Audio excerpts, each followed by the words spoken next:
langitnya, tapi air yang turun dari langitnya.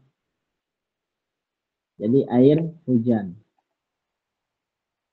Yang kedua adalah wama'ul bahri, air laut. Ya, air laut. Air al-malihu, air yang asin. Berarti air asin, air laut itu boleh untuk digunakan sebagai sarana untuk berwudu ataupun mandi junub. Misalnya ketika di depan pantai seseorang junub ya, selesai daripada haidnya, ternyata tidak ada air di mana-mana, ya udah mandi aja di laut gitu ya, di pantai tersebut. Kemudian dia bisa untuk selanjutnya melakukan sholat seperti itu. Yang berikutnya yang ketiga adalah wabaun nahri, air sungai ya. Air al-hulwu, air tawar. Air tawar ya. Jadi air sungai itu rasanya tawar. Jadi air sungai itu bisa digunakan untuk ya, prosesi wudhu. Yang keempat adalah wama'ul bi'ri, air sumur. Air sumur ya. Walaupun katakanlah airnya itu di dalamnya kuning, tidak masalah untuk dipakai ya, sebagai sarana untuk beribadah, yaitu sebagai wudhu ya, dipakai untuk wudhu. Wa ma'ul ain, yang keenam, yang keempat, yang kelima adalah air mata air. Air mata air ini biasanya muncul di pegunungan. Kemudian yang ke enam, wa ma'us salji, ya. Air salju. Air salju ini salju yang sudah jadi air ya, bukan saljunya, tapi salju yang sudah berubah menjadi air. Kalau saljunya kan dia tidak bisa mengalir seperti itu. Dan terakhir adalah wama'ul barad, air embun ya, air embun. Jadi ketika dikumpulkan air embun, kemudian dia terhimpun menjadi air yang banyak, kemudian dipakai untuk berwudu, itu sah untuk digunakan. Wa yajma'u, dan terkumpul atau ya terhimpun ya, hadhihi sab'ata, air yang 7 macam ini, qauluka, dengan ungkapan ma nazala minas sama'i,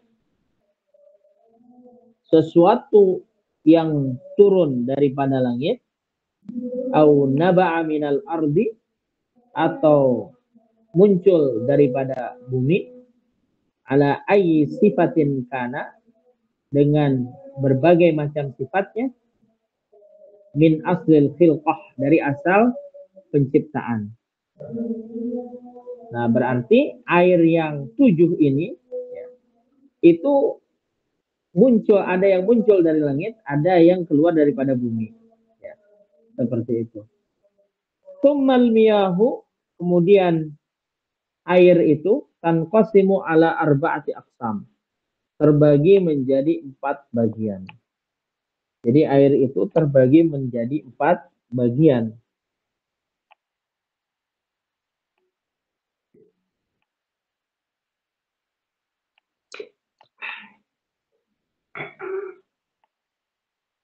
Ahaduha, yang pertama adalah tahirun fi nafsihi, suci fi nafsihi, di dalam dirinya, tahirun fi nafsi mutahhirun li ghairihi, suci untuk apa di dalam air tersebut, mutahhirun li ghairihi, dan dia bisa mensucikan untuk yang lainnya. Jadi jenis airnya suci, ya, zatnya suci, dan juga mutahhirun li ghairihi, bisa digunakan untuk mensucikan pada yang lainnya. Itu namanya, ya, air jenis yang pertama. Jadi tahirun fi nafsihi, zatnya itu suci, ya, mutahhirun li ghairihi, dan bisa digunakan untuk mensucikan sesuatu yang lain. Ghairu makruhin, tidak makruh, ya, isti'maluhu, penggunaannya. Nah, jadi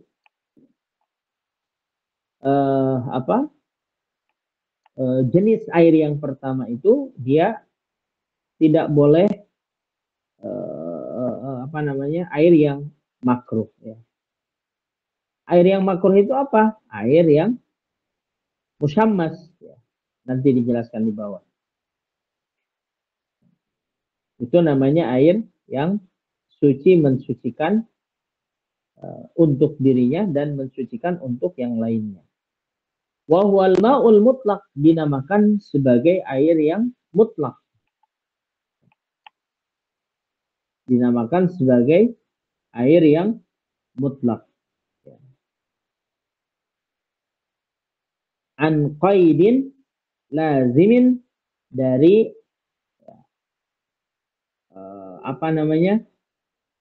qaid atau ikatan yang tetap. Jadi air tersebut itu sebagai air mutlak yang diikat, ya, dengan ikatan yang tetap, gitu maksudnya. Jadi artinya air mutlak yang tidak bercampur dengan sesuatu yang lain. Misalnya air natural, air gitu ya, ketika dia tercampur dengan kopi, maka itu sudah tidak dinamakan sebagai air mutlak, gitu. Karena itu merupakan air campuran. Tapi ketika air saja, ya, yang tidak dicampuri oleh sesuatu apapun, ya, itulah namanya air mutlak.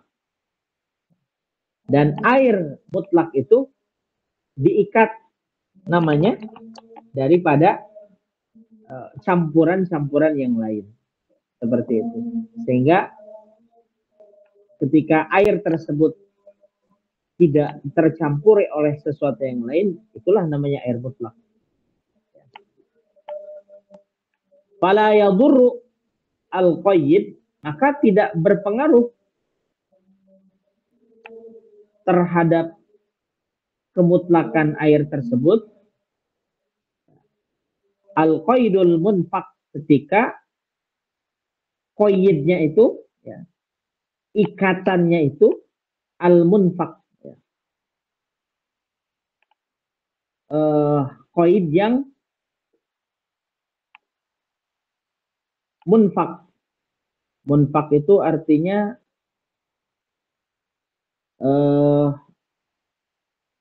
air tersebut walaupun misalnya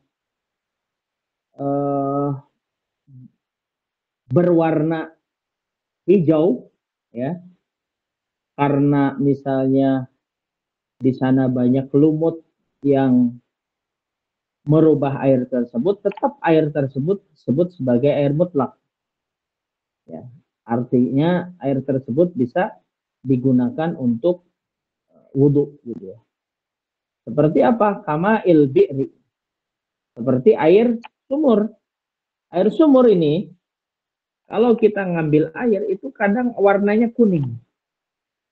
Nah, ketika warna kuning tersebut karena campurannya merupakan campuran yang natural, ya, maka itu tidak menyebabkan nama mutlak itu